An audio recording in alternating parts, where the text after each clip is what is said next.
Ki khubor ka Batesi TV. Ka umdi basnyam bak penjaslian.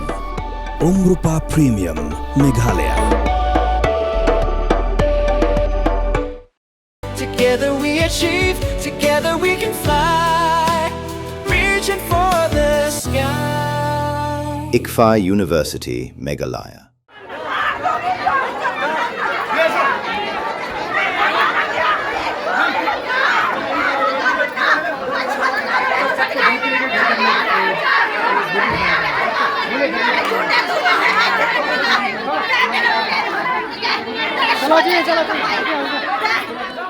Hadin beli ojing tip ke betikna bagi dan bun ngot ki nong khai Droks ha Metor ki pulet jongka anti narcotics task force ki la Leit Khynra Kynsan ha ki tu ki Ïing ki beli ojing tip lupa Henry kat ba ki dang Leit ban Khynra ki lami Kynsan ki Briew na ki tu ki Ïing ban hla kerkat asurok ban persya yak ni ke Khynra ha kate kapor lami sekinong song ban bertan kelai ki tu ki bambelian ban khai Droks bat kelami ke jingan ya ha padang jongki hadu ba ka Metor kala Kulmar hi Thlim ha ka baki pulet jongka special operation team kilawan poi sekini ke caka ban tem ya ke jingan khloin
drugs बंद करने वास्ते हाँ दे दो वो नहीं वो अंदर इंटरव्यू ना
Pidan dukan marbam ndai compare la ka bered ka pidi harut surok ni ka bahe kum ki restaurant bat ki wei ni pishat roti shat cake bat ki wei na ka benta ka koi ka khya jong ki pat ba nong bam nong di pat ba phinyo ka jing shania naki pidan kam bandon de ka license ka papaka ka bala ithu da ka an kata ka Food Safety and Standards Act arjar henril link ba ka section lai phoi iwe kam de ka ba e ba phinyo e ka license pila ban apply ko online link ba ko website foscas.fssai.gov.in da ka ba pi hap an upload ru ki kot kisla badan kam kat kum ka jajing kam jong pi pila ru banyak kendo ki designated officers lani food safety officers ke badan hak office terekam jong u lani ke district medical and health officer habro ke district ke badan Meghalaya Leit no tang ha is khasihers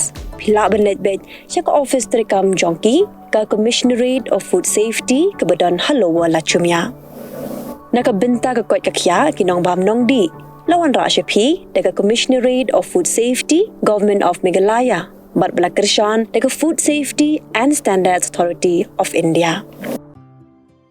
Mornings are always busy, everything feels fast. I hear mom shouting and I'm trying not to be late. Outside, Shillong is already awake. Cars move slowly, horns are loud. It feels like everyone is in a hurry. Then the STEMS bus comes in, bright and yellow, always on time. The caretaker waves and I feel okay. Inside, we laugh and sing. We share snacks, we help each other with homework. It feels nice. My parents know I'm safe through the STEMS app on mom's phone. Because this bus isn't just a ride. It takes us to school, with friends, and a little bit of home. This is STEMS, our ride